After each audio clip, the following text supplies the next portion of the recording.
Hello guys, welcome back to my channel. मैं अंशु शुक्ला आप सभी का अपने चैनल आयुषी शुक्ला ड्राइंग पे स्वागत करती हूँ। आज हम सभी श्वसन के बारे में अध्ययन करेंगे। श्वसन किसे कहते हैं? विभिन्न पथों द्वारा ग्लूकोज का विखंडन। क्या पढ़ेंगे हम लोग? श्वसन किसे कहते हैं? विभिन्न पथों द्वारा ग्लूकोज का विखंडन। तो शरीर के बाहर से ऑक्सीजन को ग्रहण करना एवं कोशिकीय आवश्यकता के अनुसार भोज्य पदार्थ को विघटित कर उससे ऊर्जा निर्माण की प्रक्रिया श्वसन कहलाती है। एक बार फिर से, शरीर के बाहर से ऑक्सीजन को ग्रहण करना एवं कोशिकीय आवश्यकता के अनुसार भोज्य पदार्थ को विघटित कर उससे ऊर्जा निर्माण की प्रक्रिया श्वसन कहलाती है। यह एक ऊष्माक्षेपी अपक्रिया है। यह कैसी अपक्रिया है? यह एक ऊष्माक्षेपी अपक्रिया है। एक कोशिकीय जीव की पूरी सतह पर्यावरण के संपर्क में रहती है, अतः इन्हें भोजन ग्रहण करने के लिए, गैसों का आदान प्रदान करने के लिए या वर्ज्य पदार्थ के निष्कासन के लिए किसी विशेष अंग की आवश्यकता नहीं होती है। ये जीव साधारण विसरण क्रिया के द्वारा ही अपना आवश्यकताओं की पूर्ति कर लेते हैं। लेकिन बहुकोशिकीय जीवों में सभी कोशिकाएं अपने आसपास के पर्यावरण के सीधे संपर्क में नहीं रह सकती हैं, अतः साधारण विसरण सभी कोशिकाओं की पूर्ति नहीं करती है। इसलिए मानव शरीर में श्वसन के लिए एक विशेष अंग होता है जिसे श्वसन तंत्र कहते हैं। ये आप देख सकते हैं, इसी प्रकार का होता है श्वसन तंत्र। नासाद्वार से हमारे जो क्या कहते हैं, नासाद्वार से हमारे श्वास नली में यहाँ पे श्वसनी होती है, जो दो पार्ट में बढ़ती है, श्वास नली और एक होती है मुख गुहा। तो हम श्वास नली होती है और एक होती है एक ग्रासनी होती है, एक ग्रास नली होती है।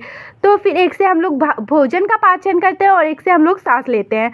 तो ग्रासनी के बाद होता है कंठ, और फिर कंठ से ये जाती है श्वास नली से, फिर उपास्थि वाले यहाँ पे होता है, जो यहाँ पे सी आकार का होता है उसे उपास्थि वाले कहते हैं। फिर यहाँ से ये जाता है, यहाँ पे जो मुड़ता है उसे कूपिका कोश कहते हैं। फिर यहाँ पे श्वसनिका होती है, फिर श्वसनी होती है।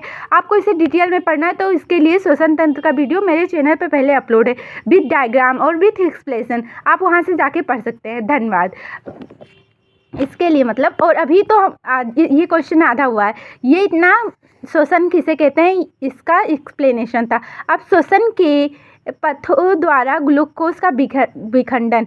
श्वसन के विभिन्न पथों द्वारा ग्लूकोज का विखंडन पढ़ें। अब हम लोग पढ़ते हैं विभिन्न पथों द्वारा ग्लूकोज का विखंडन। सबसे पहले देखो, भोजन होता है, भोजन का पाचन होता है और पाचन के बाद ग्लूकोज मिलता है। ग्लूकोज का ऊर्जा में रूपांतरित होना ही श्वसन कहलाता है। ये शॉर्टकट में है, ऐसे याद कर सकते हैं आप। मनुष्य की किसी समान कोशिका में श्वसन प्रक्रिया।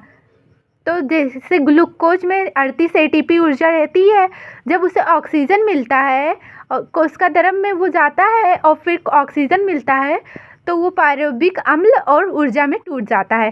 पायरुविक अम्ल में 3 कार्बन होते हैं। देखो, ये क्वेश्चन पूछा जा सकता है, ग्लूकोज में कितने कार्बन होते हैं? 6 होते हैं, लेकिन पायरुविक अम्ल जो होता है उसमें 3 कार्बन होते हैं। इस प्रक्रिया को पूरे ग्लाइकोलिसिस कहते हैं। क्या कहते हैं? ग्लाइकोलाइसिस। और फिर ये देखो, मनुष्य को ज़्यादा ऊर्जा की ज़रूरत होती है जब इसे कम ऊर्जा मिलती है, 3-4 एटीपी ऊर्जा देता है और फिर और ऊर्जा के लिए ये माइटोकॉन्ड्रिया में जाता है फिर से। तो माइटोकॉन्ड्रिया में जब पायरुविक अम्ल को फिर से ऑक्सीजन दिया जाता है तो ये और ऊर्जा देता है और साथ में कार्बन डाइऑक्साइड और जल का निर्माण करता है। इस प्रक्रिया को क्रेब्स चक्र कहते हैं। क्या कहते हैं? क्रेब्स चक्र। यहाँ पे ऑक्सीजन की उपस्थिति रहती है। अब जो ईस्ट कोशिका में श्वसन होता है, इसमें ऑक्सीजन की अनुपस्थिति रहती है। हाँ, ग्लूकोज कोशिका द्रव में जाता है, फिर वो पायरुविक अम्ल और ऊर्जा में फिर से टूटता है। तो फिर पायरुविक अम्ल को ऑक्सीजन नहीं मिलता है फिर से, तो ये क्या बना देता है? ऊर्जा तो बनाता है, साथ में इथेनॉल को ही हम लोग अल्कोहल कह देते हैं। क्या कह देते हैं? अल्कोहल। और साथ में ये कार्बन डाइऑक्साइड का भी निर्माण कर देता है। ये दूसरा हो गया। अब तीसरा है जो मनुष्य की पेशिया कोशिका में श्वसन। जब हम लोग दौड़ते हैं और भागते हैं तो हमें ऊर्जा की ज़रूरत होती है। जैसे ग्लूकोज ग्लूकोज तब क्या करता है, पायरुविक अम्ल और ऊर्जा में टूटता है। फिर पायरुविक अम्ल को फिर से ऑक्सीजन का अभाव रहता है, तो ये लैक्टिक अम्ल और साथ में ऊर्जा बनाता है। ऊर्जा तो बनाता है लेकिन साथ में लैक्टिक अम्ल बनाता है। तो हम दौड़ते दौड़ते एक समय ऐसा आता है कि हम कहते हैं अब नहीं दौड़ सकते, तो इसलिए लैक्टिक अम्ल की वजह से, किसकी वजह से, लैक्टिक अम्लों की वजह से। धन्यवाद। मैं आशा करती हूँ आपको मेरे चैनल से कुछ ना कुछ सीखने को ज़रूर मिला होगा।